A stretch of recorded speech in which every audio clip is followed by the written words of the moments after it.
Okay, magandang gabi mga kamista. Magandang gabi dito at magandang araw diyan sa inyo sa Pilipinas.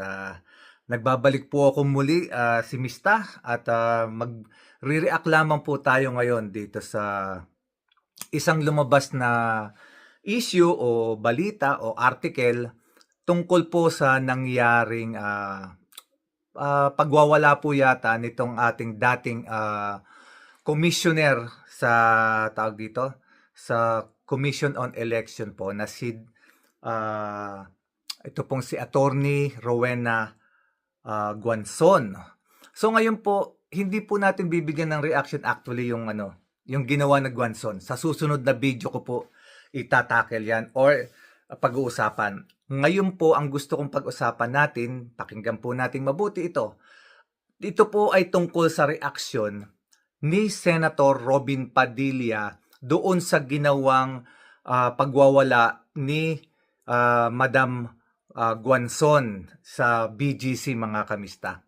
Ayon po sa balita, nagkaroon nga po ng hindi magandang argumento itong si Atty. Guanzon sa dalawang tao, isang babae o isang lalaki, mag-asawa po yata ito at ang una nga pong napabalita, ito po ay mga Chinese citizen na nakaaway ni Atty. Guanzon at maririnig niyo po sa video na nagmumura o nagsasalita ng hindi maganda itong si Atty. Guanzon laban sa mag-asawang ito. Pero ito po ang ikinagulat ko mga kamista. Hindi doon sa ginawa ni Guanzon. Actually, yung ginawa ni Guanzon, hindi rin naman maganda. Pero mas nagulat ako sa reaksyon ni Senator Robin Padilla. Pakinggan niyo po mga kamista. Bakit po? Kasi naglabas po siya ng pahayag. Ito yan ha. Nasa Facebook page po mismo niya. Galing yan mismo sa Facebook page ni Senator Robin Padilla. At ipopost ko rin po diyan yung dito. Ayan, makikita po ninyo diyan yung binitawan niyang salita. Okay, basahin muna natin yung unang sinabi niya. Ang sabi po rito ni Senator Robin Padilla ay ganito, ipinagtanggol nga ni Atty. Guanzon ang karapatan ng bawat Pilipino. Walang sino man na dayuhan ang maaaring magpalabas sa kahit na sinong Pilipino sa kahit saang lugar sa sarili niyang bansa, may ubuman o wala. Ito po yung nakakagulat sa si binitawang salita ni Senator Robin Padilla para maipagtanggol po lamang niya itong si Atty. Guanzon. Mantakin nyo mga kamista, ilang taon na bang senador itong si Senator Robin Padilla? 3.5 years na po mga kamista, 3 taon at kalahati. 2 taon na lamang at kalahati ay matatapos na ang kanyang termino pero wala pa siyang nagagawang kaaya-aya mga kamista. Wala pa siyang, I don't know, kasi yung mga gagawa nitong taong ito, puro taliwas sa kanyang trabaho bilang isang senador. Okay, diretsoy na natin mga kamista. Ang sabi niya, walang sino mang dayuhan ang makapagpapalabas o makapagpapaalis sa sino mang citizen o mamamayan ng ating bansa sa isang establishmento. Katulad halimbawa nga ng GBC. Kasi doon nangyari yung insidente. Sinasabi niya na ipinagtanggol lamang daw po ni Atty. Guanzon ang ating karapatang mga Pilipino. Wala pong problema doon. Ito ang atin. Ang sabi ko, uulitin po natin quote and quote. Ang sabi ni Senator Robin Padilla, ipinagtanggol lamang po ni Atty. Guanzon ang karapatan ng mga Pilipino. At ayon din po nanggaling sa kanyang bibig, walang sino man, tandaan niyo po, walang sino man na dayuhan ang maaaring makapagpalabas sa sino mang mamamayang Pilipino sa sarili niyang bansa. Ito ngayon ang itatanong ko kay Senator Robin Padilla. Matagal ka ng senador, matagal na tayong may problema sa West Philippine Sea. mayroon tayong problema sa loob mismo ng ating bansa, sa loob ng ating exclusive economic zone, dyan mismo sa bayan ng Zambales. Hindi iyan lihim, mga kamista, hindi iyan lihim, Senador Padilla. Walang lihim dyan, halos araw-araw ay laman ng balita na ang ating mga mangingisda, hindi lamang mga mangingisda, kundi sarili nating Coast Guard o sarili nating mga mamamayan na naghahatid ng mission para maghatid ng mga pagkain doon sa ating mga sundalo diyan sa Zambales area na yan, sa ating exclusive economic zone. Pinalalayas tayo ng mga in-check. Wina-water cannon nila ang ating mga mangingisda, wina-water cannon nila ang ating Coast Guard, wina-water cannon nila ang sino mang mga Pilipino na nandoon at sinasabi nila na kanila ro yun.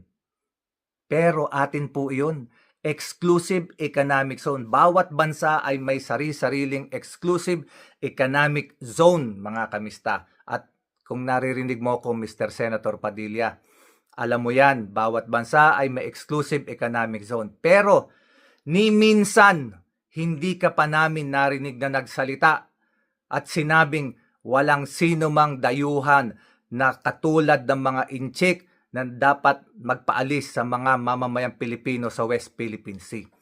Hindi ka pa namin narinig na nagsalita na ang mga mamamayang Pilipino na nasa exclusive economic zone ng West Philippine Sea, ng bayan ng Zambales, ay may karapatang mangisda at hindi dapat pinaalis o tinatakot o sinasaktan o hinaharas o binubuli ng mga Coast Guard ng China. Baka hindi mo alam yan, Mr. Padilla. Kung hindi mo alam yan, hindi ko na alam kung ano pa ang tawag sa'yo.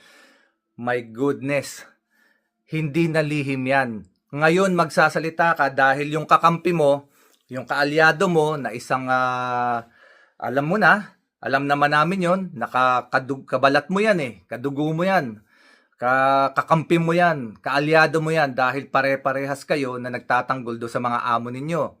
Dahil nalagay siya sa limelight, nalagay siya ngayon sa kahihiyan dahil sa ginawa niyang pambabalahura doon sa couple, sa pagmumura niya, sa sinasabi niya na wala ka namang Rolex, wala ka namang Gucci, ibang klase manlait yung pinagtatanggol mo, mga Senator Padilla. Ibang klase yung ipinagtatanggol mo. Ang pala ngayon, ang batayan pala ngayon ng isang mamamayan o na isang tao para ma-accept ka sa isang lipunan, dapat naka-Gucci ka at naka-Rolex. Ganyang kababaw at kababa ang tingin ni Mrs. Guanzon, ni Atty. Guanzon, doon sa mga taong kanyang nakaalitan. At ikaw naman, Senator Padilla, uulitin ko, kung kaya mong sabihin na walang sino man na dayuhan ang pwedeng magpaalis sa isang mamamayang Pilipino sa loob ng isang establishmento, sana marinig ka rin naming magsalita na walang karapatan ang Chinese Coast Guard na paalisin, harasin, i-water cannon, i-bully ang ating mga Pilipinong mangingisda sa West Philippine Sea, sa bayan ng Zambales, sa loob ng ating exclusive economic zone. Binabagalan ko na ito para maintindihan mo, Senator Padilla, para kung sakaling mapanood mo, iyon ang hinanakit namin. Bakit si Mrs. Guanzon or si Atty. Guanzon na ipagtanggol mo na isang Pilipino? Walang problema ron. Kasi Pilipino yun, dapat ipagtanggol. Pero, bakit hindi mo kayang ipagtanggol man lang kahit sa salita ang buong bayan ng Pilipinas sa pagtatanggol sa ating karapatan sa West Philippine Sea, sa loob ng ating exclusive economic zone? Dahil ba yung ating mga Coast Guard o yung ating mga mangingisda ay walang Gucci na suot at walang Rolex na suot? Ganun ba, Senator Padilla?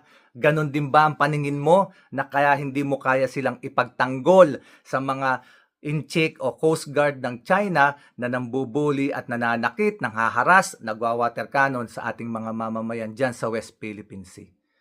Nagtatanong lang po, Senator Padilla, kasi ang galing niyong magsalita, parang scripted na scripted, ultimate nagsalita ka kagad ng pagtatanggol kay Atty. Guanzon. Pero ang Pilipinas na magmula nung naupo ka, since day one, wala pa kaming narinig na ipinagtanggol mo ang mga mamamayan ng Zambales na nangingisda sa ating exclusive economic zone. Siguro kasi wala rin silang Gucci at wala rin silang Rolex, kaya hindi sila dapat ianib sa lipunan or kilalanin sa lipunan. Dahil ayon nga do sa taong ipinagtanggol mo na si Atty. Guanzon, wala namang Gucci at walang Rolex yung dalawang kaaway niya, kaya hindi dapat kabilang sa lipunan. Oh my goodness. Mga kamista, nakakapanggigil ano, nakakapanginig ng laman. Talagang ganun. Ibinoto nila yan. Ewan ko, basta ako hindi ko binoto yan. O mga kamista, ito yung ating reaksyon lang ha. Kayo, ano ang inyong reaksyon? Ano ang inyong saloobin sa ginawang ito ni Atty. Guanzon at siyempre nitong ating napakagaling at number 1 na senator na si Robin Padilla? Alam naman natin na talagang magaling magsalita to eh. Ang galing. Bihasang-bihasa to sa mga script niya sa kanyang mga palabas eh. Akala yata niya hanggang ngayon nasa pelikula siya at nagsushooting.